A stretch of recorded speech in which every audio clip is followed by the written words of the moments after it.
Good morning. We're so glad you're here with us today. This time, if you'll stand, if you have any tithes or offering, you can bring those up to the front, and then we'll worship together.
Till I met you, I was breathing but not alive. All my failures I tried to hide. It was my tomb till I met you.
know, we had VBS this week, and it was awesome. It was great. So one of the songs that they did for it was a song that we actually worship here a lot with. So we got the kids up here. They're going to help us out with this song. But y'all worship with us, and it's going to be awesome.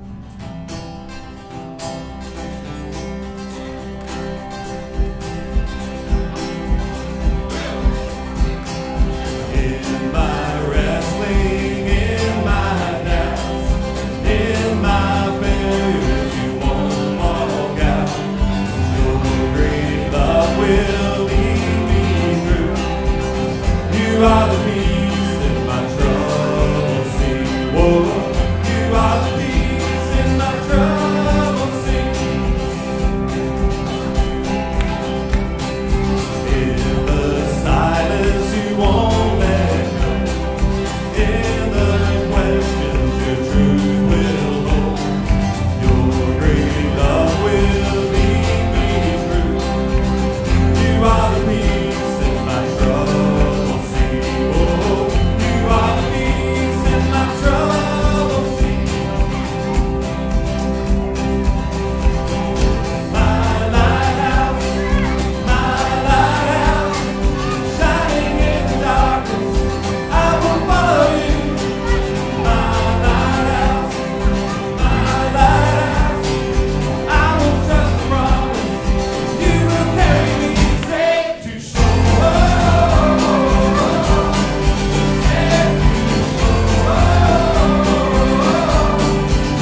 are my portion. You are my hiding place. I believe you are the way, the truth, the light. I believe you are the way, the truth, the light. I believe through every blessing, through every promise, through every breath I take. I believe you are provider, you are protector, you are the one I love. I believe you are the way, the truth, the light. I believe you are the way, the truth, the light. I believe you are.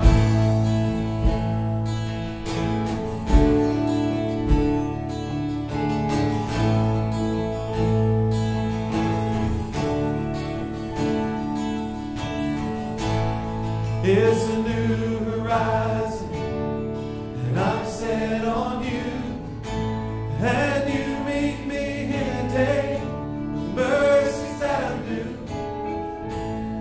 All my fears and doubts, they can all come to, because they can't stay long when I'm here with you.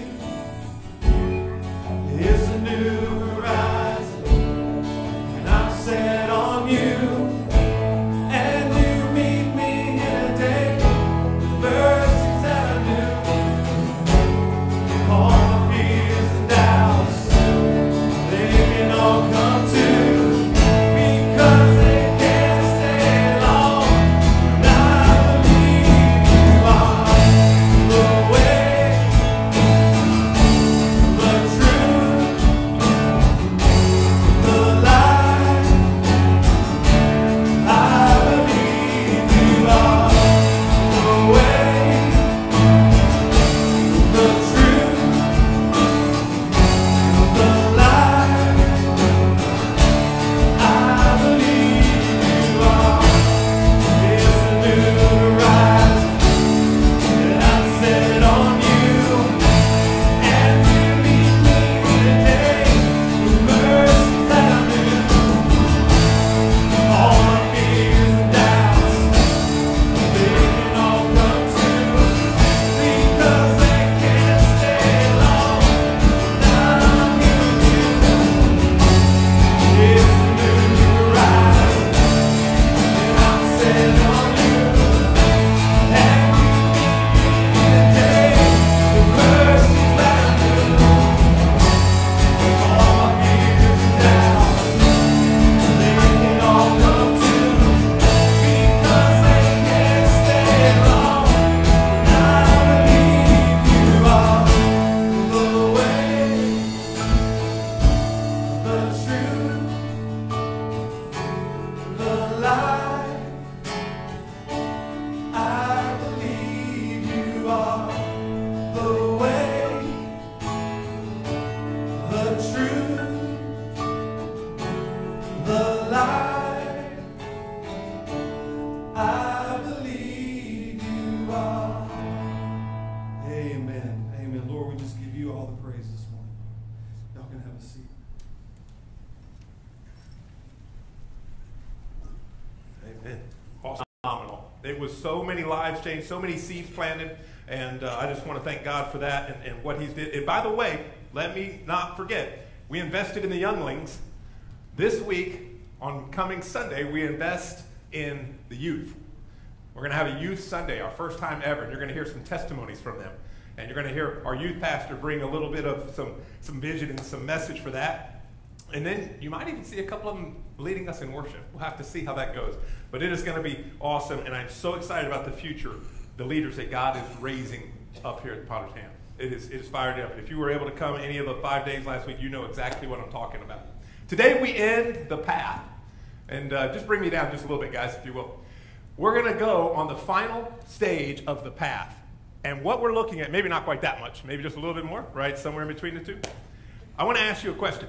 If you could answer one wish, if a genie popped out of the bottle and actually showed up and said, I will grant you any wish, what would you ask for?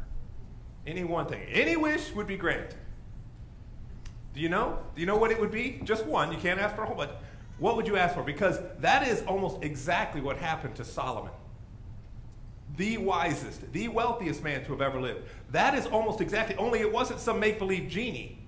It was the one true living God. And he showed up, and I've teased, I've said, we knew he was wise, we knew he was wealthy, but we never talked about how he got that way.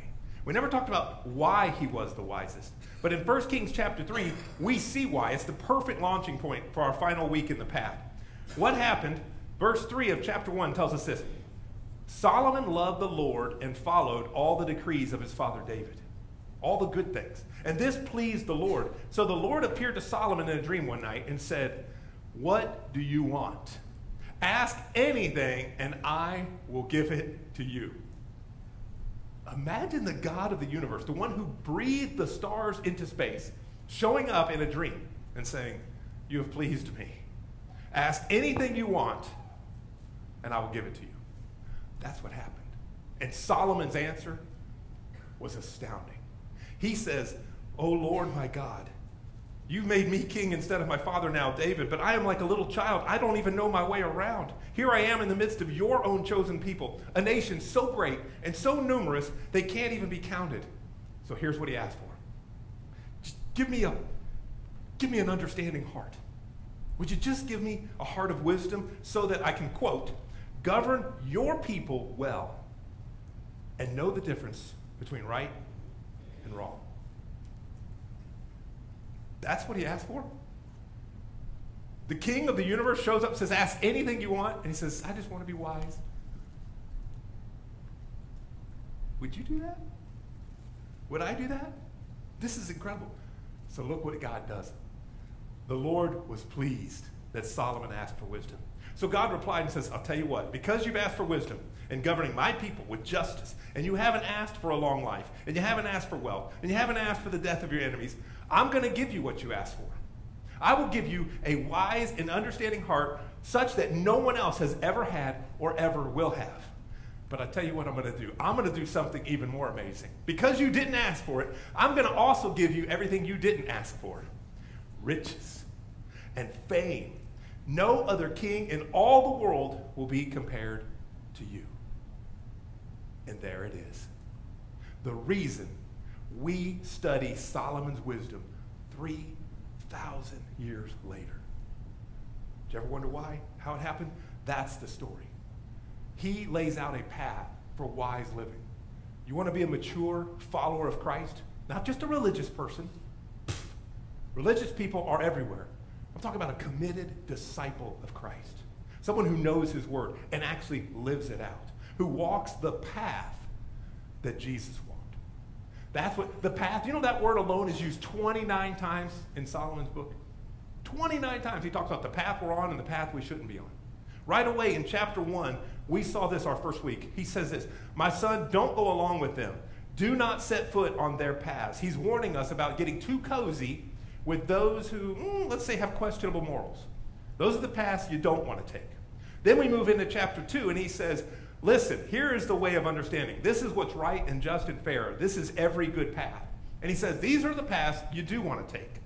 This is the way you do want to go. And then last week we moved into Proverbs chapter 3, probably the most famous one, where he says, in all your ways acknowledge him, and he will direct your, what is it? Paths. There's that word again. Today, Solomon closes this out by adding a little nuance. Almost like a prequel to this. It is so, so powerful. We've been talking about the principle of the path. And in short, that simply means this. Your direction determines your destination. Pretty straightforward. The way my feet are going is the way I'm going to walk. If I don't like where I'm going, I need to change my direction. That's on you. That's on me. It is up to us. We can't complain. We can't be a victim. We can't, oh, my parents made me this way. The government let me down. No, no, no, no, no. Oh, no, no, no, no, no, no, no, no, no, no, no.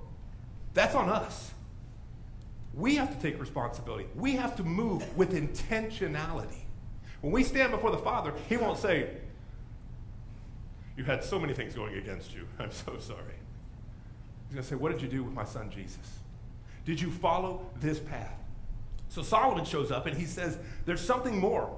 There's something that we can actually look at before this sentence, and that is this. Your attention determines your direction. It's just a little qualifier. It's just a little tiny change in what happens, but it is so, so true. What gets your attention will determine your direction, and what determines your direction will determine your destination, and it is so, so true. Why do you think every nation recently, almost every state without exception, has now made it illegal for us to do this in the car? Thankfully they did. I tell you what, don't you pull up next to me at a stoplight and be like, and you miss that light, and you make me miss that light? I may not be too spiritual in that moment. Yeah. The rest of you who aren't laughing, you know exactly what I'm talking about. Don't you be righteous here. Oh, no, no, no. We've all been there. It is because you can be so distracted, you can hit somebody. You can veer off the road. You can kill somebody. And it doesn't have to be just in the streets. It can be the innocent just happily go walking down the street. I don't think she sees those doors to the cellar open. Let's fast forward just a little bit and see. Maybe she stopped. Okay, good. She stops. That's good. As long as she stops. Oh my goodness, there she goes. But maybe the people beside her reach out and help. Let's see, do they? No, it doesn't happen. Think she learned a lesson there? Man, you hope so. That is crazy. She was walking. She even stopped right at the precipice of danger, and we're all like, that's so good. And then she's like, okay, I'm back on. And there go the feet over her head. This is so true. What captures your attention will determine your direction. Your direction is going to determine your destination. And we've known about this for 3,000 years because Solomon talked about this. So how you doing with that? Do you like what has your attention this week? Do you like where your direction is focused? Do you like the way your feet are headed? Because Solomon shows up and he gives us a whole statement on this, and it is beautiful, and it is loaded with gold and hidden gems today. So open your Bibles to Proverbs chapter 4. If you got a phone, pull up your favorite Bible app. We're going to read out of the CSB today, the Christian Standard Bible. Solomon, his book of wisdom, chapter 4, starting in verse 25. While you pull that up, let me welcome our online campus. Great to have you with us as well. We're going to start in verse 25. Follow along with me. He says this, let your eyes look forward. Fix your gaze straight ahead. Carefully consider the path for your feet, and all your ways will be terrible. No? What does it say? All your ways will be established. That word means firm. Don't turn to the right. Don't turn to the left. Keep your feet away from evil. In other words, our destination is determined by our direction. And what captures our attention, what we focus on, is what we will gaze at. And what we gaze at is what we start to look like. This is so true. Let me show you what I mean. Wherever you instinctively look, you will, without even trying, begin to gravitate towards that. You will actually start to head the way you look, the way you focus. When I first got my motorcycle license, I didn't know anything about riding. In fact, I had a dilemma because you can't get approved for a license until you're good at riding the bike. But I couldn't go buy a bike without riding it. And then when I got there and I realized it wasn't just a throttle, that you have to, like, there's buttons and gizmos, and like you got to use your feet, you got to shift, and there's all kinds of gears and stuff. I'm like, who has time to think about all those things? It's crazy. And then I said, do you have an automatic? That was their response too. But guess what? They did. They had one, a Honda Silverwing. And the day I went, I took Pastor Steve with me. Now, Pastor Steve's a big Harley riding guy, and he knows how to ride and stuff. So we're sitting there, and I said, Pastor Steve, is this a good bike? Because I think so. Do you want me to take it out for you? I said, would you? Would you please take it out? I said, I feel terrible. Like, I'm going to finance this. This is when I was really making bad decisions. I'm going to finance $6,000 here at who knows what percentage rate, and I'm not even going to drive it. You're going to buy this sight unseen. He goes, I'll tell you what, I'll put it on. I'll put my Harley. Don't you tell a person I ever rode this bike. I'm going to get on it. I'll take it down Highway 70, and I will get it up to 70, 80 miles an hour and make sure this is good, make sure all the brakes work. I said, you are my best friend for life. So he hops on, and he fires that thing up. Whee, whee, whee.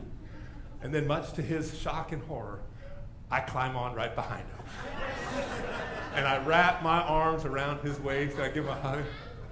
His eyes got as big as saucers. What are you doing? I said, don't worry. Please do this one favor for me. Please, I just cannot justify riding this. I can't drive it, but I gotta go. I gotta know what this thing's like, right? I mean, how am I gonna spend this kind of money? And as serious as he could be, he said, we will never speak of this. You will never, ever tell a soul. A promise which I am breaking apparently right now. And I said, absolutely. And no sooner had I said that than the dealership owner came out with a camera and took that picture. Want to see it? I kid you not. Pastor Steve found this photo and he destroyed it. But not before I made a copy. A black and white copy. It's not very good. You're going to see my excitement in it because I'm like, yeah! I'm the goofy guy on the back. Are you ready? Once and only, and then we're going to destroy this photo. There it is. Us together. Two big guys on a little bike. Over 500 pounds sitting on those poor shocks. And we went out, and we had a great time. And I ended up buying it. And then the next day I went and I had some photos taken. There's me. Look at that hair. Look at Amy's jeans. Aren't those awesome? That is. She pointed that out, by the way, first, just so you know. And so we rode that. Now, here's where this is going. There's a huge spiritual point. In fact, I would declare this a truth grenade. This is so powerful. You ready for this? When I went to get my license, I thought to turn the vehicle, all I had to do was just yank the handlebars and turn. There's just one problem with that. I brought my scooter today, by the way. If you are going 60, 70 miles an hour and you yank these handlebars, you're going to flip because bikes are incredibly sensitive and they're responsive. So what happens is you get on this and the experts say you don't have to turn. All you have to do is look where you want to go and your bike will follow. Oh, you missed that. All you have to do is gaze where you want to go, and you don't even have to try. You will automatically gravitate in that direction. That's why when you have somebody behind you sitting on that scooter, and they look the other way, they can actually fight you. Did you know that? There were so many times I'd be wanting to turn, I'm looking, I'm going, and Amy's having a great time in the back. Well, look over there, there's geese. And I'm like, stop it, you're fighting me, what are you doing? And it's because she's looking one way, and I'm looking, oh, there's a sermon there. That's not even in my notes, that's gold. Right there. Somebody's looking this way and you're looking this way and you're going. Don't you think that find and fix your gaze straight ahead. Where you go, where you lean, that is how you will have. Y'all hear that? Apparently it makes noise. So where you look is where you're going to go. What grabs your attention is where you will gravitate towards. This applies in every area of your life. The friends you surround yourself with, the parties you go to, the music we listen to, the entertainment we pour inside our holy temple right here. Where we focus our attention is what will captivate us. Our attention influences our direction. And this is, I wish this could only work for us, but it actually works against us. I want you to think about probably a dozen things in your life where you wish you weren't captivated by something. A dozen instances, whether it was a relationship you wish you had never pursued. Some of you know this hits real close to home. Maybe it was a business opportunity you wish you had ignored. Or maybe it was a phone number you wished you had never called. Or maybe it's a phone number you wish you never gave out. A voicemail you never acknowledged. What is it? What is it that grabbed your attention and had those shiny things that got you distracted off the straight and narrow, off the path that you knew God wanted you on? See, what captures us pulls us in that direction. And sometimes it's so subtle, You don't even know what's happening. We're going to talk about drifting here in just a second. Y'all, advertisers know this, by the way. They make a living at trying to capture your attention. And they usually use emotional appeal, right? They'll appeal to our emotions. You need this. You deserve a break today. And sometimes these advertisers, I hate to be the one to break it to all of us, but they lie. They are lying liars who lie. They're not telling the truth. Classic example, I'll give you Exhibit A. This is what's promised in your little Happy Meal. And then you open it up and wah, wah, wah. You know, and this is the most attractive angle we could find of this cheeseburger. We slightly fluffed it up and made it look as pretty, but you can only put so much. It is what it is. That's a lie. Advertisers know this. You know who else knows this? Your enemy. The devil knows this. And he can get you distracted. Oh man, he don't have to turn. He doesn't show up in a big pointed little red suit with a tail and a pitchfork and go, surprise, go left. And then it's incredibly subtle. It's little things like, yeah, you should do that, but you don't. What about just a little deviation over here? Head down here, just head towards Stephanie. Come on over here. It's okay. Keep going. Here's what happens. I keep going down that path. Sooner or later, man, I'm a mile away from where I thought I was going to be. And it was subtle. It was just little steps. You know why? Because our attention affected our direction, which ended up in our destination. Did we like it? In fact, that's it in 3 words right there. That sums up Solomon's, all of his wisdom. Attention, direction, destination. As your attention goes, so goes your life. And that is so powerful, so profound, yet we miss it. That's why he warns us in our verses today. Let your eyes look forward. Church, fix your gaze straight ahead. Don't get distracted to the left. You know what you need to do. Don't get distracted to the right. You know where you need to be. Stay on the straight and narrow. Your attention. Now there's 2 verbs we can put in front of that word. One of them's good, one of them's bad. The positive one is this. Something captures your attention. This is good. I'll share with that in just a second. The other one's negative, and that involves our emotions, and that is something that grabs our attention. Let me show you what I mean, okay? Andy Stanley, who wrote the Path book, he says he has a black lab named Shadow. I love this. Black lab named Shadow, and apparently Shadow has a genetic disposition that is locked in on food. When it comes to food, this dog simply has no choice. In fact, here's a picture of his dog right here. All food must go to the lab for testing. I love that. It's so true. Some of you will get that when you get home. That's okay. You work on it. This right here is such a powerful illustration. Listen to this. He wrote this. He says, it seems as if poor Shadow cannot help but follow a food-related scent. And as you might be aware, people like to give their pastors food, especially at Christmas. Churches are generous and they're gracious. They bring large quantities of food to our doorstep, but they don't want to bother us by ringing the doorbell or even knocking, so they just leave the things on the front doorstep. Or so I'm told. Because we don't really know when we come home. All we get to see are little traces of what they brought. Sometimes we'll see in the front yard little bits of paper and ribbons scattered all over the lawn. If we're able to look around and locate a card, then we write a thank you note. But we always have to be really vague about the note because we don't know what we're thanking them for. Because Shadow ate it. Maybe Shadow should write the thank you notes. She got to enjoy whatever this perishable item was. She had a great time. By the way, if you're a dog person, you have probably heard that huge amounts of chocolate and massive doses of caffeine will kill your dog. Not true. Look at Shadow. She's still alive. She hasn't slept in 4 years, but she is still with us. According to Andy, our dogs, like Shadow, don't have a choice about what they focus on, about where they focus their attention. But church, we're not part of the animal kingdom. Unlike the animal kingdom, we do have a choice. You and I, without excuse, we don't have to be ruled by things that grab our attention, things that capture our attention. In the year 2000, a study was done. Do you know what the human attention span was said to have been in the year 2000? 12 seconds. 12 seconds. And today it has dropped to, wait for it, 8. 8 seconds. You know what the attention span of a goldfish is? 9. 9 seconds. Now, if that little illustration took too long and I've lost you, let's recap it. Here's what it is right here, okay? Next slide, here we go. Goldfish, 9 seconds. Human, 8 seconds. Let that sink in. So many things grab our attention. So many things. Look over here. Jazz hands, flash, shiny, trinky things. This is what you want. No, you are supposed to keep your gaze. We are not like the animals. We get to choose what we give our attention to. So let me ask, how you doing with that?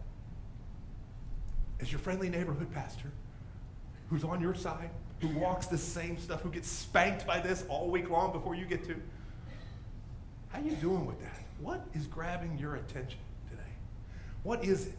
See, if Solomon were here, I'm sure he would tell us that there are some things in here that are grabbing our attention. There's two other verbs he would add. You can give your attention too, by the way. You can pay your attention. That's the good one. That's intentionality. That means I choose to focus on this. That's where spiritually mature people come in. See, here's what Solomon would tell us today. He would say, don't be ruled by our emotions. Our emotions are the things that tend to fuel all those things that grab our attention, those things that try to capture our attention. That's the bad choice. But when you have intentionality, that changes everything. Intentionality is what fuels what we pay attention to, what we give our attention to. Look at that first one, the emotions. Think about this. Let's get real. Let's head down to Realville, take a little stroll down the street. Think about every disaster, every bad, destructive choice you've made. Something drew you down that path, right? Something, and it was probably emotional. There was probably something down that, something engaging, something summoned you on that path. Something said, oh, you don't need to go over here. Something enticed you. And I bet it was an emotional pull. Solomon knows that. He's warning us. He's saying, what you focus on, what you give your attention to, is going to have a hold of your heart. Is it Jesus? If it's God and good things like that, then okay. Keep going down that road. But if it's not, make a course correction and get back on the straight path. You need to make the choice. Let your eyes fix your gaze straight ahead. Don't swerve right. Don't swerve left. It is up to you and to me to make the choice. We choose a direction and we fix our gaze directly on it. In 1993, I saw a girl at church. Big church, 6,000 members. I was on staff there, and it was such a zoo. It was bigger than the university we went to. I have a picture of the girl I met. This is us when I was getting ready to graduate. And I went on to marry her. But y'all, have you heard the story how she first captured my attention? I was walking in. She was up on the platform rehearsing a drama for the church that morning. And she had this part where the offering plate would come by, and she was the paranoid giver. And she would think her thoughts out loud, and she's like, oh no, everybody's looking at me. There's that part, I hate this part of the service. They're going to see I can feel their eyes on me right now. They're looking at me, aren't they? That guy behind me. And then she turned and yelled, stop staring at me. That was the moment I walked into the room for the sound check. Who was yelling, stop staring? Wow, who is that? I want to have Bible study with that girl. I'd like to pray with her. I was very spiritual, very spiritual. You were too when you saw your spouse. She captured my attention. You know what happened next? I spent time thinking of ways to capture her attention. What I focused on had my attention. That was a great example because that was a good path. Thankfully, she said yes. 25 years later, we're still here. If you're not sure if you're visiting, by the way, she's right here. This is my wife, okay? Keyboard. He saw me give the keyboard player a kiss. That's why. She's my wife. That's how rumors get started. The minute I saw her, she captured my attention. What you get in your life, think about this in your life. What you give your attention to will determine your direction. So let me ask you part one of your challenging question, okay? You have to answer this one today. This one's not optional. You have to answer it, but you don't have to answer it out loud, okay? Deal? Nod if you're with me. Okay. You have to answer it, but just you and the Lord. Don't. What has your attention these days? Take a moment. Think about it. Get your answer. Is it a relationship? Is it a career?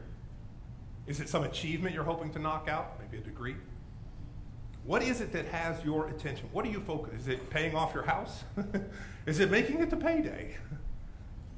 Is it a hobby? Is it maybe some pleasurable pursuit, some enjoyable pastime? What is it that honestly has your attention? What has arrested your focus? What do you wake up in the morning thinking about? What do you go to bed thinking about? Okay, you got it. Put it in a little picture frame in your mind. Boop, put a pin in it. Hold it right there. Okay? What is it that has your attention? Is it your children? Is it your faith? Your family? What is it that has your attention? Okay? Because whatever captures or grabs your attention will determine the path you are on. Now let me ask you the second question. What do you want to have your attention? What do you want to have your attention? If you could only fix your eyes on one thing, what would it be today?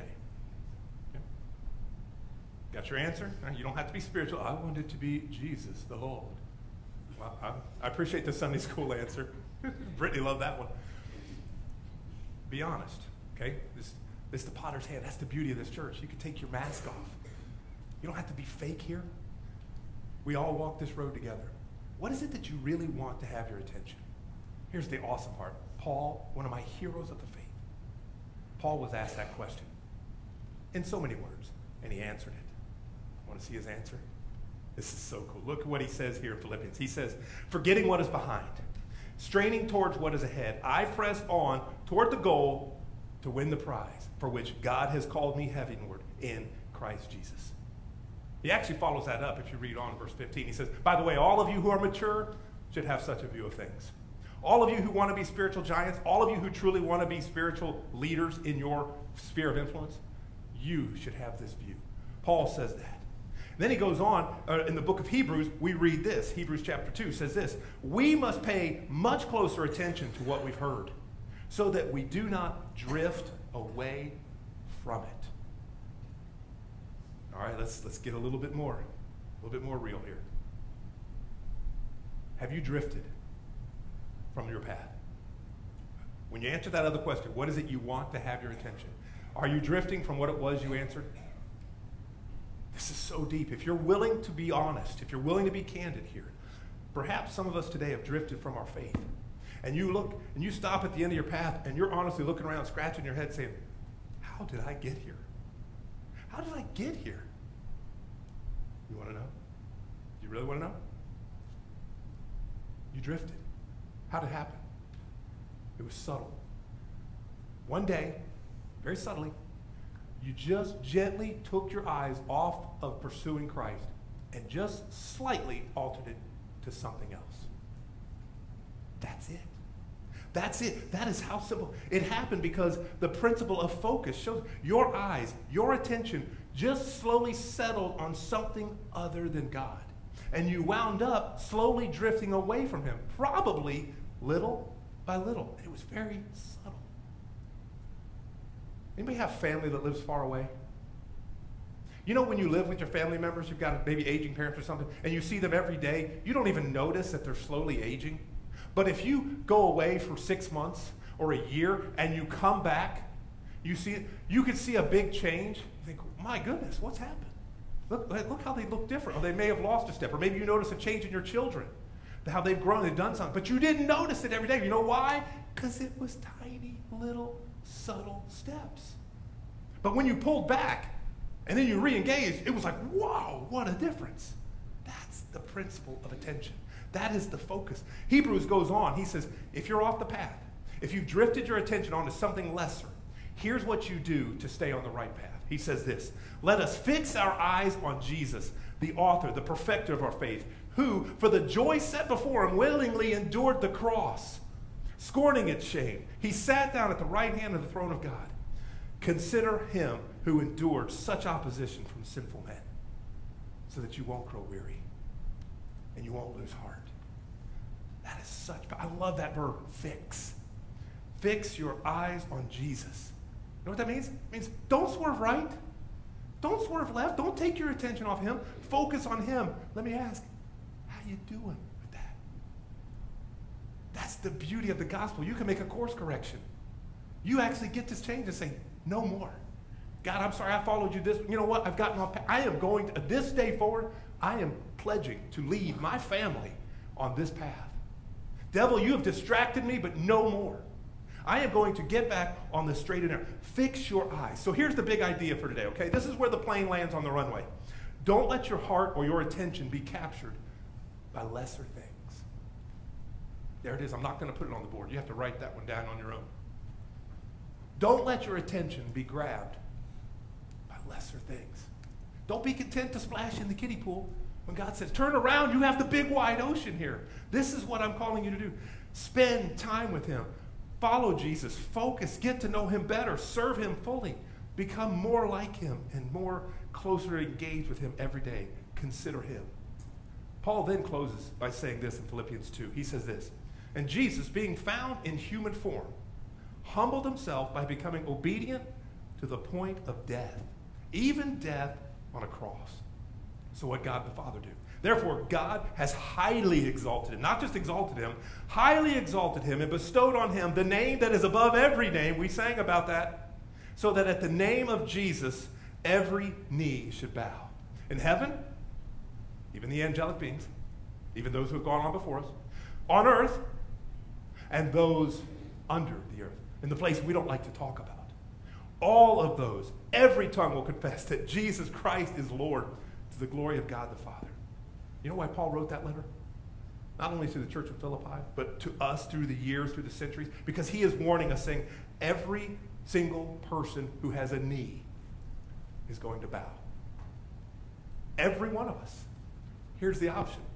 You can bow now, when it's still your choice, or you can bow later. But we will bow.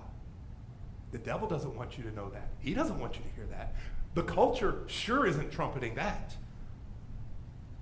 We will bow. I say probably 80, maybe 90% of the people in this room have willingly chosen to bow their knee now. You said, Lord, I've made a mess of my life. You know what? Enough of my path. I've seen where it ends, and it's blah. I want something better. I want your path. Most of us done that. But this is so powerful because remember we talked, the prudent look ahead and see danger. It was one of the first proverbs we looked at on this series. The prudent see danger ahead and say, nope, course correction. But the simple keep going and they pay the price. Remember that? The prudent see the danger. You know what the danger is? This is the danger. This is what he's saying. He's saying, if we pursue anything less than Jesus, you may end up bowing your knee before him in a destination you never wanted to be in. And that's sobering. I know we laugh a lot at Potter's Hand, and we should. But I can't get more profound than that. That is so powerful. That's why he says, fix your eyes on Jesus, because he is the way. He is the path to heaven. He is fulfillment. He is where purpose is found. He is the path you want to go on. Jesus himself said it best in these words. In John 14, he says, I am the way, I am the truth, and I am the life. There's a few other ways you can get to the Father except through. Oh, it doesn't say that? No man comes to the Father except through me. You know what the way means? It means I'm the path. I am the path. Follow me. Follow me. Follow me. What you give your attention to will determine your direction. And whatever direction you head is going to determine where you end up. So here's the good news. You have a choice. You listening online, you have a choice. You can make the choice right here.